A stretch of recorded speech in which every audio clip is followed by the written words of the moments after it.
ناظرین، کچھ عرصہ قبل پاکستان کے دورے پر آنے والی نیوزی لینڈ کی ٹیم نے سیکیورٹی کو جواز بنا کر بغیر کوئی میچ کھیلے ہی اپنا دورہ منسوخ کر دیا تھا۔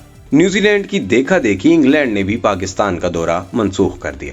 بعد میں معافی تلافی اور خفت مٹانے کے لیے انگلینڈ 7 T20 میچز کھیلنے کے لیے پاکستان پہنچ گئی۔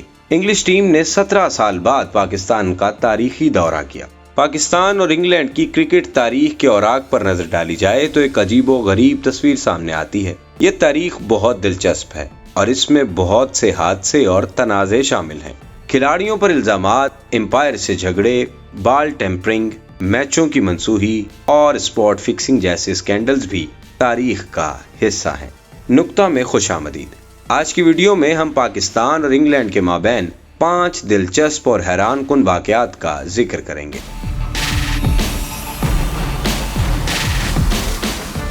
2010 اسپاٹ فکسنگ۔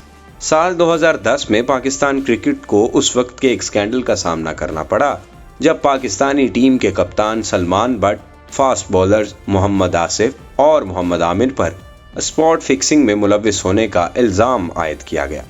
کپتان سلمان بٹ پر الزام تھا کہ انہوں نے محمد عامر اور محمد آصف کو جان بوجھ کر نو بالز کرانے کی ہدایت کی ہے۔ الزامات ثابت ہونے کے بعد تینوں کھلاڑیوں کو پابندی اور جیل کا سامنا کرنا پڑا۔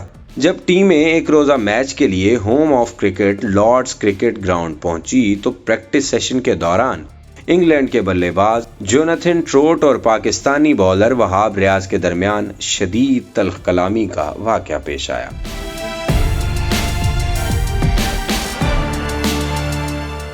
2006 میچ کو ضبط کرنے کا فیصلہ۔ 2006 میں پاکستان ٹیسٹ کرکٹ کی 129 سالہ تاریخ اور 1814 میچوں میں پہلی ٹیم بنی جس کا میچ ضبط کیا گیا۔ یہ واقعہ اوول میں کھیلے جانے والے ٹیسٹ میچ کے چوتھے روز پیش آیا جب امپائر ڈیرل ہیئر کی جانب سے پاکستان پر بال ٹیمپرنگ کا الزام عائد کرتے ہوئے 5 رنز کا جرمانہ کیا گیا۔ پاکستان کی ٹیم نے چائے کے وقفے کے بعد احتجاج کے طور پر گراؤنڈ میں جانے سے انکار کر دیا۔ امپائرز نے میچ کو ضبط کرنے کا فیصلہ کیا جس میں 5 گھنٹے بعد انگلینڈ کو فاتح قرار دے دیا گیا۔ یہ میچ ڈیرل ہیئر کے کیریئر کے خاتمے کی پہلی سیڑھی بنا۔ بعد میں ان کی جانب سے $5 لاکھ کے بدلے استعفیٰ دینے کی پیشکش کرنے کا انکشاف بھی کیا گیا۔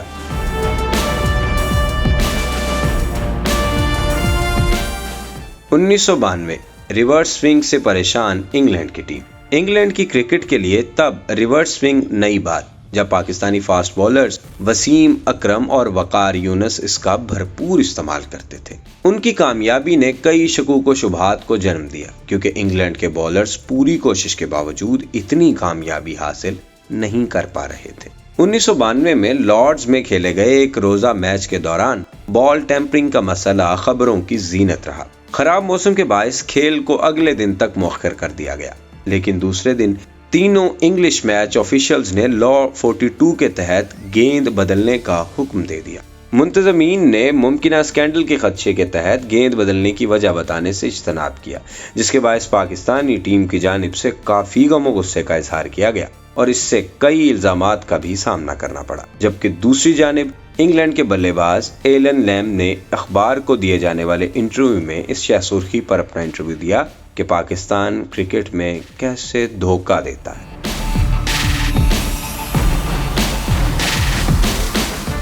1987 میں غیر قانونی فیلڈنگ پر تنازع۔ 1987 میں غیر قانونی فیلڈنگ پر تنازع۔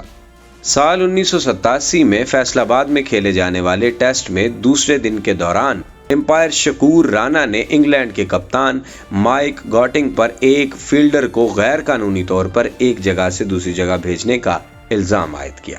مائک گاٹنگ بضد رہے کہ انہوں نے کچھ غلط نہیں کیا۔ انہوں نے امپائر کی جانب سے خود کو دھوکے باز قرار دینے کا بدلہ کچھ ایسے لیا کہ میچ کے دوران ہی وہ اور شکور رانا ایک دوسرے کو اشارے کرتے رہے، جس کے بعد شکور رانا نے تیسرے دن امپائرنگ کرنے سے انکار کر دیا۔ گاٹنگ کی جانب سے معافی مانگنے کے بعد ہی چوتھے دن کا کھیل ممکن ہو سکا۔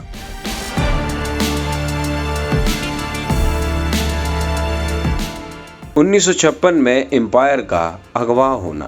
سال 1956 میں انگلینڈ ٹیم کا دورہ پاکستان کے دوران پشاور میں کھیلے جانے والے میچ میں انگلینڈ کے کھلاڑیوں نے پاکستانی امپائر ادریس بیگ کو اغوا کیا اور انہیں اپنے ہوٹل لے گئے، جہاں پر ان پر 2 بالٹیاں پانی کی پھینکی گئی۔